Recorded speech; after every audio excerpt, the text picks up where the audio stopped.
Yes, welcome ladies and gentlemen. Ndabaye ikaze mwebwe mwese muri ko muratura right now kuri Isanamu TV online. Jinitsko Jibril. Na juno munsi kugira ngo ndakubwire wewe wakurikiranye nanje ndaririmba second edition na first edition. Aba fans bose ba nanje ndaririmba naje hano kubabwira ni twarahejeje pre-selection duheza demi-finale. Ubu naho turi mu myiteguro wa final ya nanje ndaririmba second edition. Tukaba dufise abantu batandukanye mu midiho itandukanye. Turafise abo muri gospel, turafise abo muri rap, turafise abo muri R&B baririmba secular music. Nabo sabandi tukaba dufise muri gospel dufise Harerimana Jean de Dieu, dufise Mategeko Golden, Alpha Theo, Niyonkuru Abel, Riziki Khalia, Utoni Wimana, Test Dara.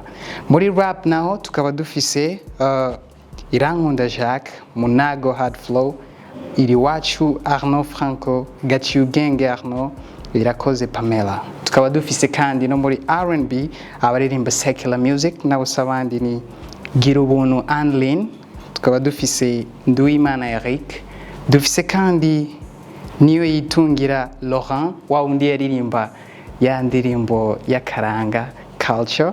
Tukaba dufise kandi Uwimana Hortense niwe ahereza muri list y'abaririmba R&B.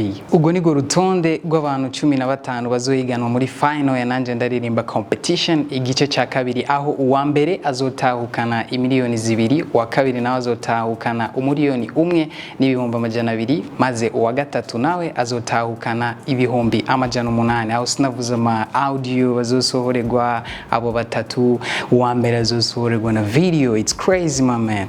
So nagomba ndabatumire mwese muri September aho tuzokora finale ya nanje ndaririmba competition, ikibanza droit d'entrée, ibizoba byose tuzobashikiriza nganyene kuri Isanamu Media. And thank you so much kuri mwebwe mwese mubandanye muri supportinga.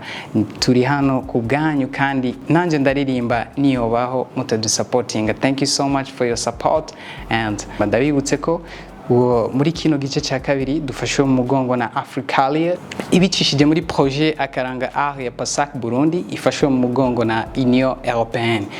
Nanje ndaririmba nayo ikabitegurwa na Isanamu Media, turi kumwe na Bantu Boy Entertainment. Thank you so much. Nivyo nashaka gusa kugusangiza uno munsi, and bye bye. See you September.